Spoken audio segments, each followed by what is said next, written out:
Hey guys, it's Jazz here. Previously, we talked about what are the hardest parts or the challenges with being multilingual, but today I actually want to talk about the benefits and why I love being multilingual.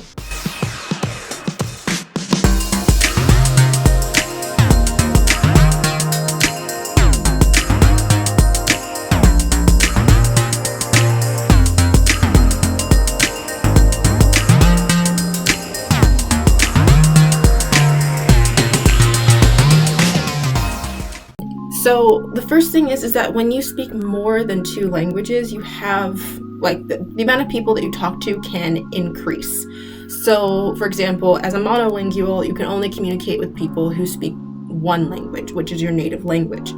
With being bilingual, there's two groups of people, actually even more than that. For example, with French, of course I can communicate with people who speak French, but I can communicate with people in English-speaking countries as well as the 29 countries that have French as an official language. So I can actually go to a multitude of different countries and actually be able to understand, or relatively, just because every country that speaks the same language as an official language is not going to be the same, especially in Spanish, because Spanish is very different depending on where you go.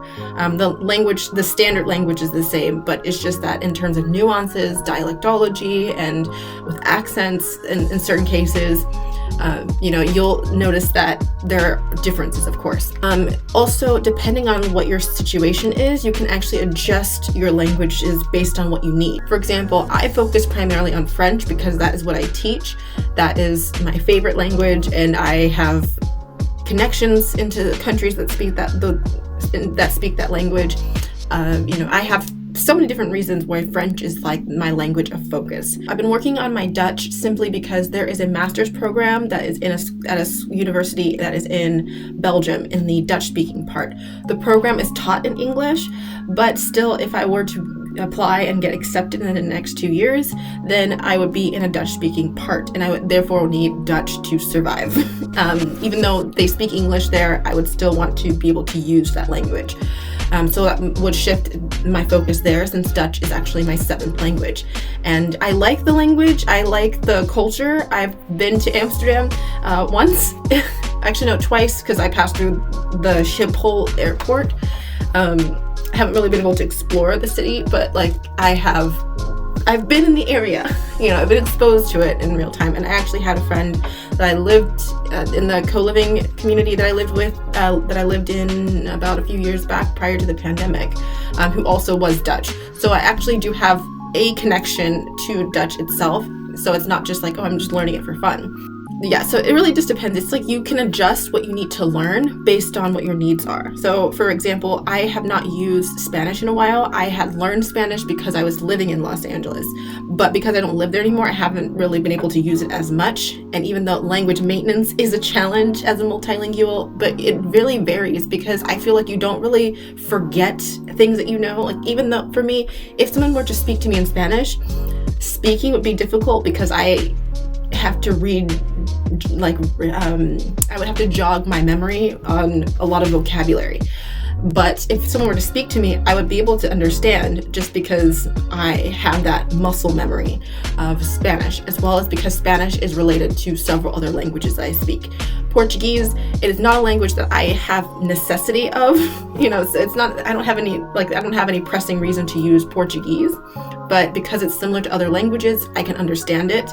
And if I really needed to, I would be able to pick that up and start, exercising my brain in that capacity as well.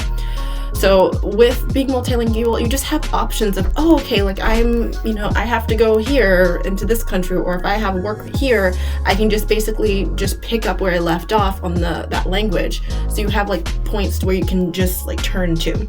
Next thing is, as a major benefit, is that your career opportunities start to increase. Because with more languages that you speak, the more people you can reach, and the more, especially companies that have international connections, are going to want to work with you because you have that connection. Even if you are not 100% fluent, I still feel like that's really worth it, in the fact that, we have someone in our company that actually is familiar with this particular language. You don't have to be, I feel like you really shouldn't be forced to be fluent in a language if in certain cases, depending on your job. If you're a translator or interpreter, yes, you need to know the language really well. But it's more of like, let's say a company has business connections in Portugal, as an example, and you're familiar with Portuguese. It's like, oh, we have someone on our team that's like not like that doesn't know, like that knows something, so your opportunities are going to increase because you have that ability to, like, let's say if you have at minimum an A1 level in any of those languages, you should be perfectly fine. Even I remember when I was applying for my au pair visa or my au pair residence permit in Germany, they mentioned the requirements is that you have to have a minimum A1 German. And that was the same thing on the visa application as well as residence permit.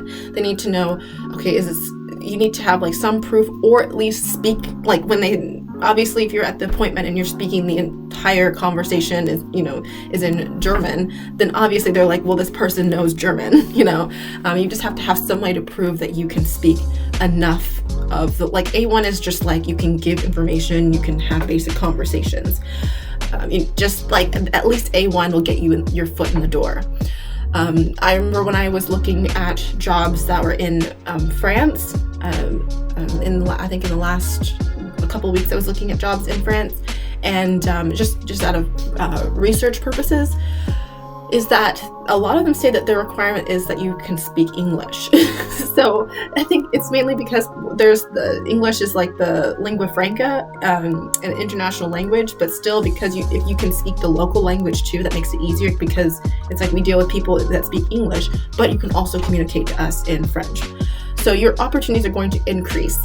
Also, I would say over time, after you start learning a third language, it's just you start noticing a pattern, because after having learned Spanish and German, it was easy because Spanish was my third and German was my fourth, but technically I learned Spanish and German at the same time when I was in college, so I was learning both. I don't know, it was just that Spanish I used more, and then German eventually just came that just came in out of nowhere, but in those cases, it's that with learning Spanish, because I knew French and it was in the same related language, like the romantic Latin-based language, Spanish was just very easy to pick up. So I actually took less time learning Spanish than it did for me learning French, because French I've been learning my whole life and I've been used to it. Spanish, because it is similar to French, it took me about maybe less than that to I could start reading and not, I wouldn't have to worry about reading comprehension. There's some words that are different in both languages. I won't say that everything is similar, but you'll see that there's similarities to where it's like, oh, okay, that reminds me of this word, and therefore I think that this is what this means. So you're not spending so much time learning vocabulary, like trying to understand new vocabulary. You're just seeing it and then going from there. Especially with conjugation, I noticed that in Spanish and Italian, the conjugation for first person, the verb always ends with an O, and then with ARE verbs in Italian and AR verbs in Spanish, their conjugation third person always ends with an A. So you'll start noticing what goes with what, as well as because also in Portuguese, Italian, and Spanish, those are two languages that just drop off the subject. So in French, we would have to say je parle, I speak or I'm speaking. But in Spanish, you can say hablo, which is going to mean I am speaking, because you just know that the conjugation means this particular, that means that particular subject. Same thing with Italian. You don't need the subject on there. So that makes it easier. It's like, oh, okay, I just need to know. I don't really need to know the subjects unless I really have to, just to make the connections. But you really start noticing patterns to where it just makes it easier. Another example is I didn't understand how to use the subjunctive in French, le subjonctif, until I learned the congiuntivo in Italian, which is the exact same thing. It's the subjunctive. So when I took an advanced Italian course and they explained to me, in Italian by the way, how to use the subjunctive, congiuntivo, I was just like, oh, now I understand how this works in French. And a lot of times it will actually help you, learning other languages will help you be able to understand other languages that you already know. I remember when I first started learning Dutch, because I learned Dutch before, like I learned Dutch after I learned German. So a lot of things that they said in Dutch, I was just like, oh, I think I understand what you're saying because it sounds very similar to German. And English as well. And there's some words in the Dutch language that are very familiar to me in the French language, since they're all generally in that same area. So, you know, it's just, it gets easier to notice patterns, because once you're like used to like learning, like as in my case, like with like 10, is that eventually you start noticing a pattern and your brain starts picking up a way to receive information. Your brain is actually very good at making connections. So just because I think that helps with memory, because if it's connected to something, because our memory, at least my memory, is connected to my senses. So every time, every time I smell something, I think of, I don't know, whatever reminds me of that scent. You know, it's like if you smell apple pie and it reminds you of your grandmother, you know, because she made apple pie, just as an example. You know, it's kind of the same way with vocabulary. Oh, that reminds me, that triggers me to remember something in French. So like, obviously that must mean this. Your brain is very good at making connections, so it just makes it a little bit easier to where you're learning other languages at like half the time. Especially in my case, like I've learned a lot of languages that are similar to each other in structure, like phonetics. The other thing that is that with being multilingual, at least more than 2 languages, at the very least, trilingual at the very least, is that you can start translating languages from other languages. As an example, if you are bilingual, your only capabilities of translation is from your native language to L2. So you're basically only limited to going back and forth in those 2 languages. So with other languages, it makes it easier where I can translate German to French. If I'm in a conversation where I'm with a French-speaking person and a German-speaking person, and they don't understand English, I can translate to each other what they're saying. Because I've actually had to teach teach French to someone in Spanish, and that was difficult because they're both similar to each other. So you're like speaking it's like Franiol, where you're like trying to speak French and then sometimes you're trying to speak Spanish to clarify information, and you're just like, it is confusing, especially when you're dealing with 2 languages that are not native to you. But people do it, and you can do it as well. So being able to do that, you're not limited just to only translating from English as a standpoint. With French, I don't have to use English. French is pretty much standard for me at this point because I've been speaking it for so long, to where I can translate any other language from French. So that's great because you want to get to a point where your L2 can become your L1. As a benefit, over time, it just becomes a lifestyle because, like I said, I've actively made friends where I actually attracted certain people because I spoke those languages.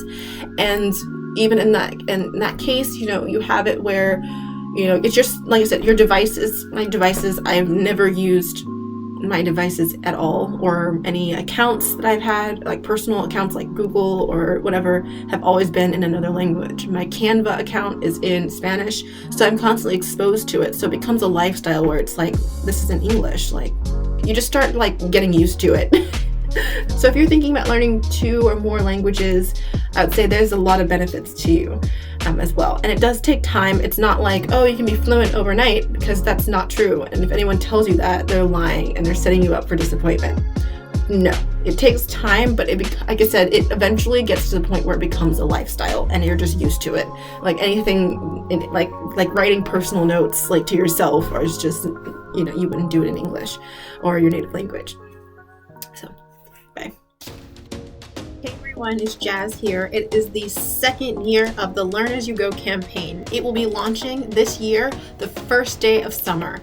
And throughout the entire summer season, we're raising money to support foreign language education within the general education system.